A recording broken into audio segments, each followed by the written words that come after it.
Oh, Tong fan again. I've got a story for you. And you! Hey! Welcome to Uncle Bryan's Stories Worth Repeating. I'm so glad that you chose to watch today. And I've got a neat story for you coming all the way from the plantations of India. Tong, you're not from India. No, you're not. But there's other animals like you over there, but we're not talking about that. Is there something else I can... No, not you. So this story today is coming from Guide's Greatest Grace Stories. Woohoo! And it's a good one. Okay, so this story, I told you, is already coming from India. So where's India on the map, boys and girls? Do you guys know where India is? India is right over in the Asia area and right here. And so India is a huge, lots of people there. So China has the most people in the world. India's number 2. The United States of America is number 3 in population. And finally, Indonesia is number 4 with the number of people. So India has more than 1 billion people. But this story comes a while ago. And it's a story from times where there were servants who served other people and butlers and people like that. And so this is a story of a man by the name of Chong Young.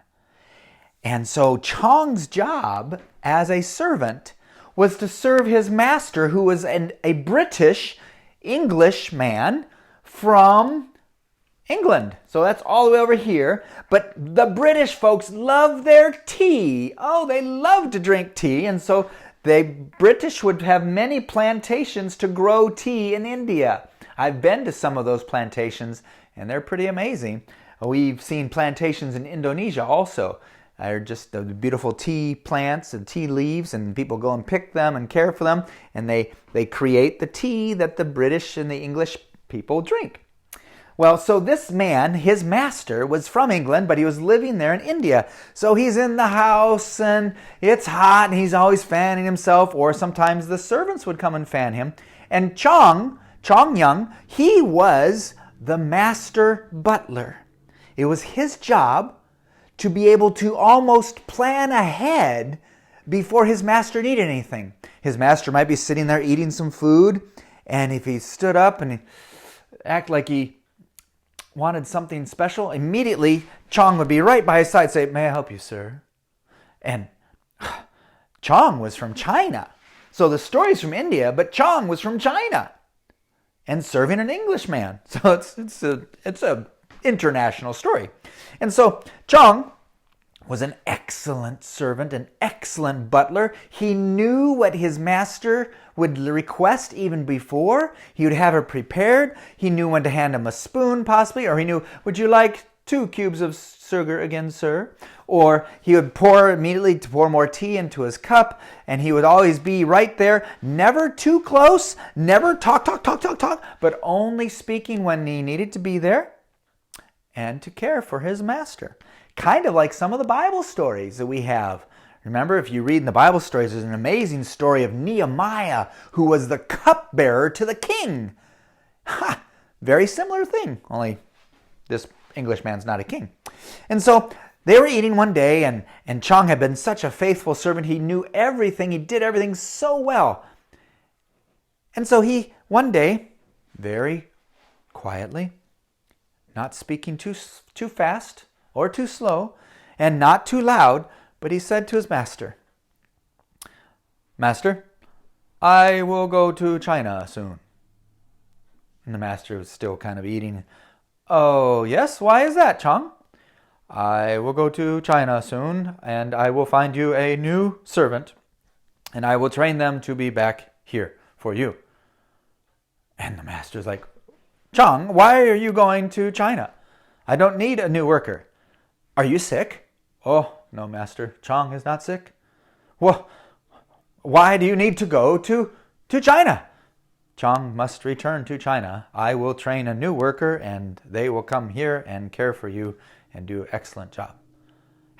And his master was impatient. He said, "Chong, what is wrong? Do I not pay you enough money? Why do you think you need to go to China? You stay right here.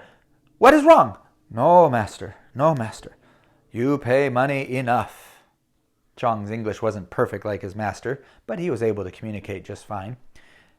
And the master of the plantation said, Chong, what is happening? Why do you need to go to China? I don't understand.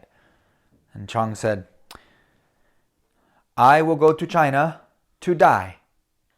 He says, to die? Why are you going to die? He says, in 1 month and 4 days, I will die. And the master's like, what is going on? What are you talking about? What do you mean? And Chong said very simply, he says, in China, my brother is in prison. My brother has a family and children. I do not have a family. I do not have children.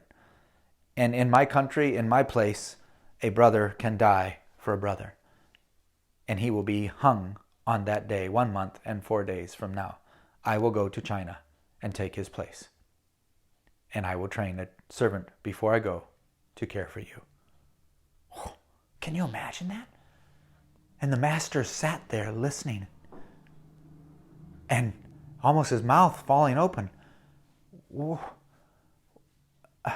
What kind of love? And Chong was just very self-controlled. And for him, it was a simple decision. His brother had a family. Something had happened. He was in prison, but he could be set free. And Chong was willing to do that so his brother could continue to be a father to his children, and a husband to his wife, and to care for his family. And it was just that simple of a decision for Chong. Amazing, isn't it, boys and girls? But you know what? In the Bible, we're told that greater love has no one than this, than they lay down their life for their friends. Those are the words of the Messiah, Jesus, who chose to become the sacrifice, the Messiah, to lay down his life to set all of us free from death, the death of sin. Greater love has no one than this, than to lay down one's life for his friends. That comes from the book of John, chapter 15, verse 13.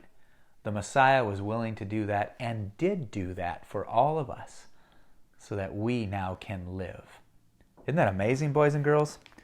And there, on that day, in the tea plantation, Chong showed a similar love for his brother.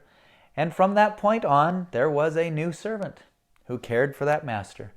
And Chong went to China, and he set his brother free. What an amazing story. So, another great story today from Uncle Bryan's Stories Worth Repeating. This one's Guide's Greatest Grace Stories. I hope that it was a blessing to you. I look forward to seeing you again the next time. So may God richly bless you. May you open your heart up to being loved by a God who loves you more than you can imagine. Bye-bye.